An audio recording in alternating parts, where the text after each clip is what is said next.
እዚህ ጋር ዞር በይ አንቺ ካድ እባክህ ለይኩን እሱን መሳሪያ ዞር አድርገው ዞር በይ ያልኩሽ ነው አንቺ ዞር በይ ለይኩን በትዳር ላይ ማገጥኩት ነው አይደል ይሄው እኔ ላይ ተኩስ እኔ እንግዲያለኝ አንቺ ሴጣን ዞር በይ ይሻል ምን እያረክሽ ነው ዝም ነው ከማናችሁ ውጪ ይኸውልህ ለይኩን እባክህ እሱን ነገር ዞር አድርገውና በስነ ስርዓት ተቀምጠን እናውራ አንቺ ሴጣን ዞር በይ ይሻል ዞር በይ እንግዳውስ ይኸው ተኩስና ግደለኝ አታስብ ይሄንን ውሻ መጀመሪያ አናቱን ሊገድል በኋላ ወላጅ ነው ይኸው እሺ እኔ ልተኩስ አልኩ ይኸው እኔ እንግዲያለኝ አልኩ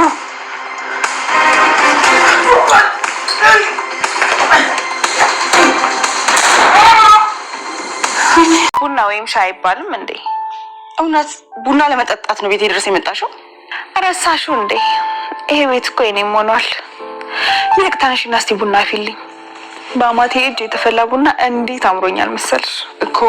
እኔ ነኝ ተነስቼ ላንቺ ቡና ማፈላው እኮ። እኔ ዝናሽ ያ ወደፊት እዚህ ቤት ሲኖር ብዙም ግር እንዳይልሽ ብዬ ነው። ካሁኑ እንድትለምጂ ብዬ ነው። ስትፈልጊ ሚስጥሬን አስጪው እንጂ እኔ ዝናሽ ተነስቼ ላንቺ ቡና ብዬ ስር መጠመጥ አልገኝም። እንደዛ ከሆነ ጥሩ በቃ አሁን እናፈንዳዋ። ሄሎ ማሬ። ሄሌን ይወድ የት እንዳለው ገምት እስኪ። አማቴ እኮ ቡና ካልጠጣሽ ብላኝ ቤት ድረስ ጠርታኝ ነው።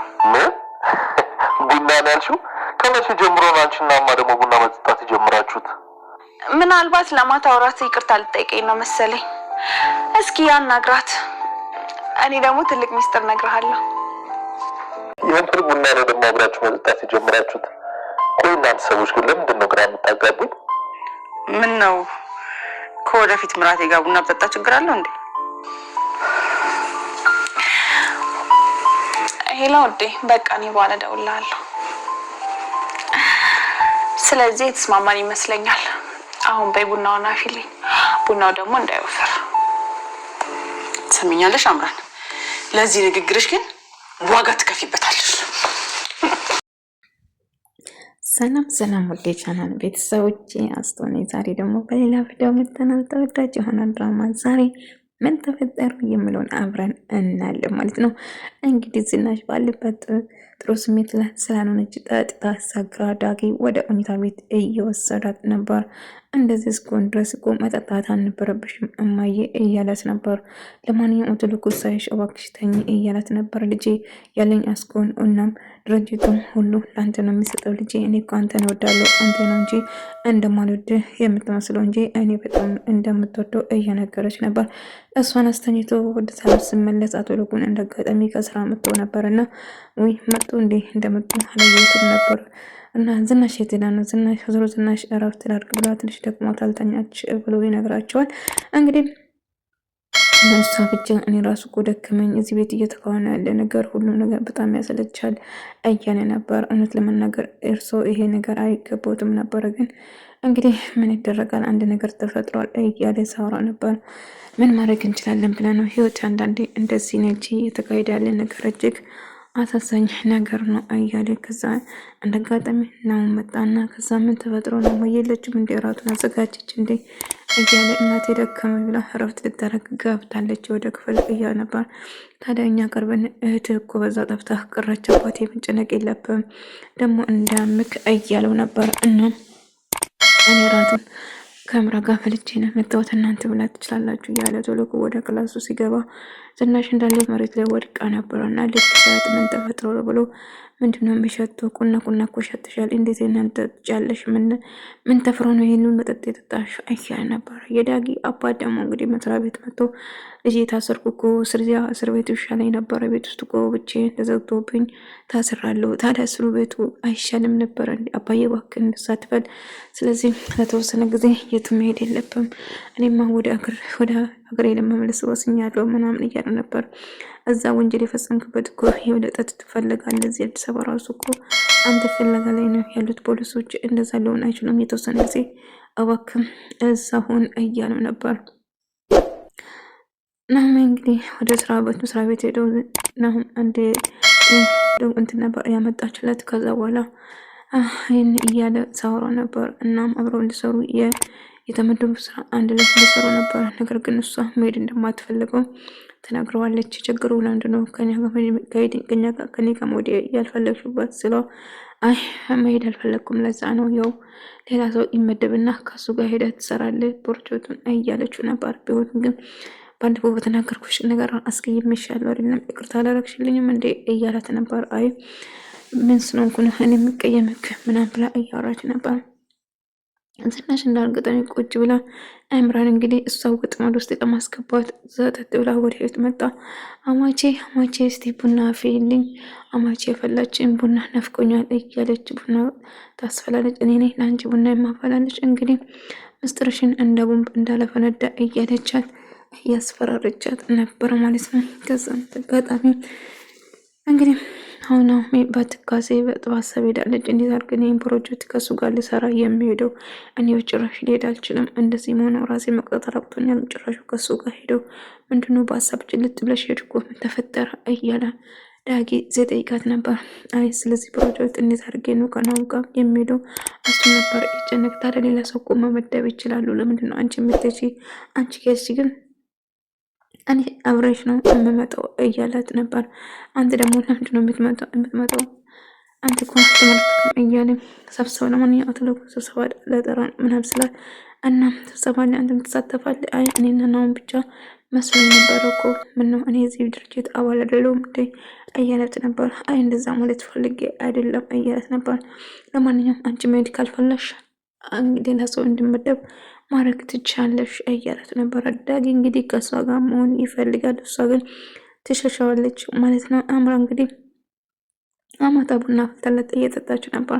አቶ ለኩን እንዳጋጣሚ መጣና አምራን ለማስቀናት የሚሆን ነገር ዝናሽ እያወራቻት ነበር። ከዛ ከናውም ጋር ለስራ ጉዞ እንደሚያደርጉ ትሰማ ምን ማለት ነው? እንዴት ነው? የት ነው የምትሄደው? እያለች በጣም ትደነግጣለች።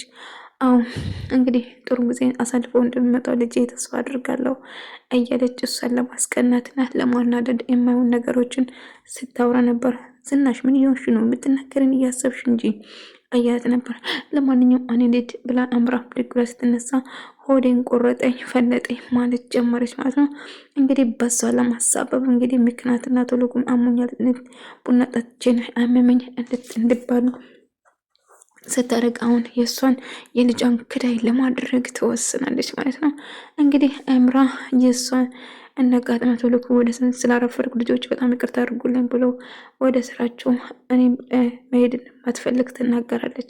አይ ሊሆነችን ከኔ ጋር ትያለች። አይ እኔ ሄዳለሁ ከአንቺ ጋር እየተዋወዱ ተጨቃጨቁ ነበረች። የተረገመች እኔ ለናድድ መታ ራሷ ተናዳ ሄደች አይደለም እያለች ስታሰብ ነበር። ነገር ግን ምንም የመረዘጃት ምንም ነገር አልነበረውም። ነገር ግን እንደ አጋጣሚ ደግሞ የዳጊ አባት ይደውልና ዝናሽ ናፍቀሽኛል፣ ላገኝሽ እፈልጋለሁ ለመጨረሻ ጊዜ እያላት እሷ ደግሞ ልታገኝ እንደማትፈልግ ከቦታ እንደወጣለት ደጋግማ ስትነግረው ነበር። ከዛች ቆንጆሮ ስትዘጋበት እናድና ወደ ቤቱ ይመጣል ማለት ነው። እሱ ግን እሷን ይፈልጋታል። ለማንኛውም ፕሮጀክቱን እኔ አልሄድም፣ ሌላ ሰው በእኔ ቦታ ይመደምና ሄድ። አይ እንደምትንዶ ከኔ ጋር ምቶች እዛ ወንጀል ስትሽን እንደመጣ እሱ አንተን የሚመለከት ነገር የለም፣ በቃ መሄድ ከአንተ ጋር ካልፈለግኩ ብላ ነገረች። ቆይ ለምንድነው ከኔ ጋር መሄድ ያልፈለግሽው እያላት ነበረ። እና በቃ እንደዛቆነ ዳጊና ኑሃሜ እንዲሄድ እፈልጋለሁ ብሎ ዝነግ አይ ፕሮጀክቱን እኔ ነኝ የምመራው፣ ስለዚህ እኔ ዋና እያለው አይሆንም እያለ ስልክ ይደውልለታል። አምራ ስልክን ትደውልና እናቴ ወደስ ምንም የተሰማኝ አይደለም፣ ምንም አይሰማኝም፣ እናቴ ልጅን ገደለችብኝ እያለች ስታለቃቅስ ነበር። ነገር ግን ውሸት ነበር። ዝናሽ ምን ያደረገችው ነገር አልነበረም። እናቴ ሳትሆን እኔ ነኝ የልጄ ገዳይ፣ እኔ ነኝ፣ እዛ መሄድ አልነበረብሽም እያለ ማለቃቀስ ጀመረ። እሷም እየየ ልጄ ገድል ምን በድያት ነው ልጄን ሊገድል ይቻል? ለምንድነው ልጄን የገደለችብኝ እያለ ስታለቅስ ነበር። ነገር ግን በጭራሽ የማይሆን ነገር ነው። እሷ ያላደረገች ነገር ዝናሽን ጭራሽ ወንጀለኛ ለማድረግ ስትሞክር ነበር። እንግዲህ ሳታስብ ሄዳጊ አባት ቤት ሆኖ ገባ። አንተ ሰውዬ ለምንድነው የማትሆኝ? ለምንድነው የምትፈታተነኝ? ለምንድነው እዚህ የመጣ ብላ እያወራች ስትጠይቀው እሱ ደግሞ ናፍቀሽኛ ትዳር ያለሽ እንኳን እያወቅኩ ነገር ግን ላንቺ ያለ ስሜት መቼም አልተቀየረም ዝኑ እያላት ነበር። እሷ ግን ስለ ልጄ አታስብ እባክህ ከህይወቴ ይውጣልኝ። እኔ በጭራሽ እኔም እኮ እና ዳግን እወደዋለሁ፣ ልጄ ነው፣ የወለድኩት ልጄ ነው፣ ለሱ አስባለሁ። ስለዚህ ለሱ ማሰብ አትጨነቅ፣ አንተ ብቻ ከህይወት ይውጣልኝ እያለች ከዛ እንደ አጋጣሚ አቶ ልኩን ሲወራ እየሰማና በጣም ደነግጥና መቶ ያንቃታል። አንቺ ርካሽ እንዴት እኔ ላይ እንደዚህ ታደርጊያለሽ? እገላቸዋለሁ ብሎ ከዛ ሽጉጡ መንስሶበት በቃ እሺ እኔ ትዳር ላይ መከትኩበት ግደለኝ ግደለኝ እያለችው ከዛ ዞር በይ ብዬሻለሁ፣ መጀመሪያ ይሄንን እርኩስ ሰውዬ ግንባሩን ብዬ ከዛ አንቺን እንገልሻለሁ እያለት አይ እባክህን ተረጋግ ብትሎም ዝኑ ከመሀላቸው ውጭ እኔን አይደል የሚፈልገው እኔ ጋር ይፋለም እና ሽጉጡን ይቀማና ሲታገሉ የዳጊ አባት በሽጉጥ ይመታና ይሞታል ማለት ነው። እንግዲህ ዳጊን ከናሆሜ ጋር ከሷ ጋር መሄድ እንደምትፈልግ ቆይ ከኔ ጋር ለምንድን የምትፎካከረው አንተና ዳጊ ናሆምና ዳጊ መሄድ ትችላላችሁ ስትል አይ እኔ ከአንቺ የሄድሽበት እሄዳለሁ፣ ስለዚህ በቃ እንደው ማሰቤን ቀይራለሁ፣ ከናሆም ጋር እኔ እሄዳለሁ አንተ አትሄድም ስትል እኔ ማንኛውም ቦታ ስሄድ የማንም ፍቃድ አያስፈልገኝም እያላት ነበር። አባቱ በሽጉጥ ተመታ፣ እሱ ግን ጉዱን አላወቀም ማለት ነው። እንግዲህ እኔ ከአንቺ ጋር እሄዳለሁ እያሉ እየተከራከሩ ነበር። እሷ ግን በቃ እንደውም እባክህ ለምን አትሆኝ፣ ለምንድን ነው የምትከታተለኝ ከኔ ጋር የምትፎካከሩ እያለች ለምን እንደምከታተል ለምን እንደምፎካከር እሱን ታውቂያለሽ እያላት ነበር። አቶ ለኩን በጣም ደነገጡ፣ እያለቀሱ ነበር። የዳጊ አባት አረፉ፣ ሞቱ ማለት ነው። ነገር ግን ዝናሽ ምን በድይሽ ነው? በዚህ ነበር እምራና ናሆሜ ነበረ ስለዚህ ምስጢር የሚያውቁት እምራ ለዛ ነበረ እጄን ጠምሳ ስታስፈራራ ይህ እንዳይፈጠር ነበር የፈራሁት። እምራ እኔን ስታስፈራራኝና ብዙ ነገር እያደረገችኝ ነበር። ለዛ ነበረ ቤት የገባችው። ግን ምን አይነት ሰው ነሽ? ከእነሱ ተላቀሽ ይሆናል ከኔ ግን መቼም አትላቀቅኝ ዝና፣ ምን አይነት የተረገምሽ ሴት ነሽ ግን አንቺ ብሎ በጣም ተናደውበታል። በጣም እየጮኸ ነበር። እባክህ እንደምታስበው አይደለም፣ አውስ ተሰርቻለሁ፣ ይቅርታ ጠይቃለሁ። ነገር ግን ፖሊሶቹ ይህን ነገር ማወቅ የለባቸውም። እባክህ ይህን ነገር አንድ ነገር እናድርግ ወይም ሌላ ቦታ ወስደን እንጣን። በጭራሽ ይህን ምስጢር ከአንተ እንድታስብ አልፈልግም። ልጆችን አስብ፣ ቤተሰቡን አስብ፣ የወደፊቱን አስብ። ወንጀለኛ ነው ተብሎ ወንጀለኛ ስለገደልክ ህግ አይቀንስልህም። ስለዚህ እባክህ ብላ እየለመነችው ነበር። እሱ ግን ለፖሊስ ደውይ፣ ፖሊስ መጥቶ እጄን እሰጠዋለሁ ደውይ እያለ ነበር። ዝናሽ ግን በጭራሽ አይሆንም፣ አልደውልም፣ እባክህ እርዳኝ፣ እባክህ እሺ በለኝና ሀሳቤን አስተካከል፣ ሀሳቤን ቀይር። እሱ ግን አይሆንም፣ ለፖሊስ እጄን መስጠት እፈልጋለሁ፣ ስለዚህ ወንጀለኛ እስከሆንኩ ድረስ እጄን እሰጣለሁ እንጂ በጭራሽ ዝም አልልም፣ እባክህ ብላ ብትለምነው እምቢ ይላታል ማለት ነው። ውድ ተመልካቾቼ የዛሬ ቪዲዮ ይህን መስል ነበር። በቀጣይ እስክንገናኝ ድረስ ሰላማችሁ ይብዛ።